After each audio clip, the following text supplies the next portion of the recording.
Ready Player One forgot to create something new. The film is so chock-full of nods to the past that it feels less like an action movie and more like a nostalgia delivery system. This story contains spoilers for Ready Player One. If you're of a certain age, then the experience of Ready Player One will be akin to a full re-immersion in nostalgia from the 1980s and 1990s. The new Steven Spielberg film, an adaptation of Ernest Cline's novel, is set in the year 2045 but is all about characters who have chosen to embrace all manner of films, TV shows, video games, music, and more from the 80s and 90s. Spielberg, of course, is one of the authors of many of the nostalgic totems that appear in Ready Player One, but his choice to create a film about nostalgia only pays off slightly here. Ready Player One is not just about the nostalgia created by Spielberg. Though a few of the films he directed or produced show up here in some form or another, the lead character's virtual reality vehicle of choice is the DeLorean from Back to the Future, which Spielberg produced, and the T-Rex from Jurassic Park shows up in an early race sequence. Many of the references and cultural cameos aren't Spielberg specific. One mid-film sequence is a recreation of Stanley Kubrick's The Shining, in the final battle sequence between good-hearted VR gamers and the minions of a cruel corporation. The good guys use all sorts of attack strategies, including a version of the Iron Giant and the killer doll Chucky from Child's Play. Ready Player One relies almost entirely on nostalgia, and the audience's recollection of 80s music, movies, and more.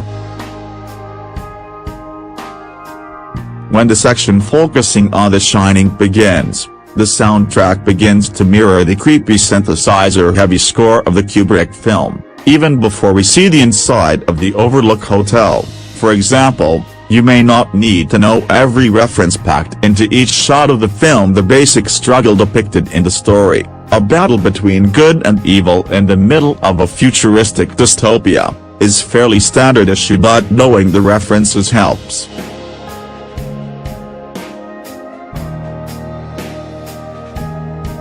This, in effect, is the issue at the core of Ready Player One. The story is so chock-full of nods to other culture that it feels less like a compelling action story and more of a delivery system to remind the audience about things that happened 3 decades ago. The core journey of Ready Player One is a hunt on which the lead characters embark to find 3 keys to a fabled Easter egg created by James Halliday, Mark Rylance, the man who created the Oasis, the virtual reality world in which all of these nostalgic references occur. So too does Ready Player One feel like a feature-length Easter egg, designed as much for audiences to spot the reference, to feel proud for having recognized the quick nods to King Kong, Last Action Hero, old-school Atari games, and more. On one hand, it's fun on the surface to see all sorts of random pop culture bumping up against each other in a movie directed by one of the all-time great directors. On the other hand, the more the movie serves as a reminder of things that everyone loved, or still love, when they were younger, the more Ready Player One feels like an encouragement to watch those nostalgic things instead. Sure, the DeLorean is great, so why not watch Back to the Future instead?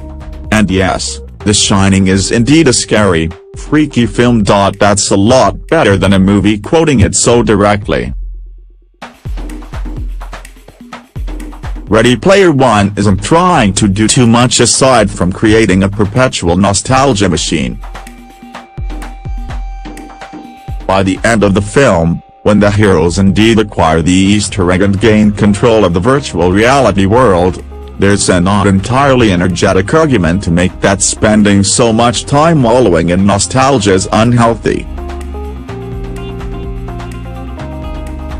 Our lead, Wade Watts, says that he's decided to close the Oasis 2 days a week, to let people get out of the house, but this feels like the movie having its cake and eating it too.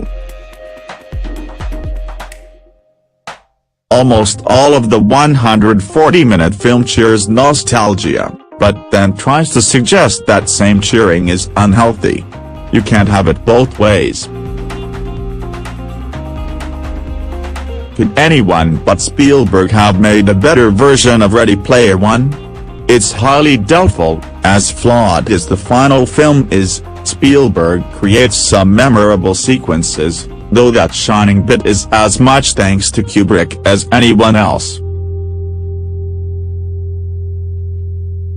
It's deep nostalgia, bringing together a cavalcade of characters in a technological world where anything is possible. But while it's somewhat fascinating, in a novelty kind of way, to see Spielberg make a film that's so directly about nostalgia, instead of his earlier films, which created nostalgia on their own, it doesn't make Ready Player One a nostalgic totem on its own. Instead of making something new, this movie is too content just reminding people how great other stuff is.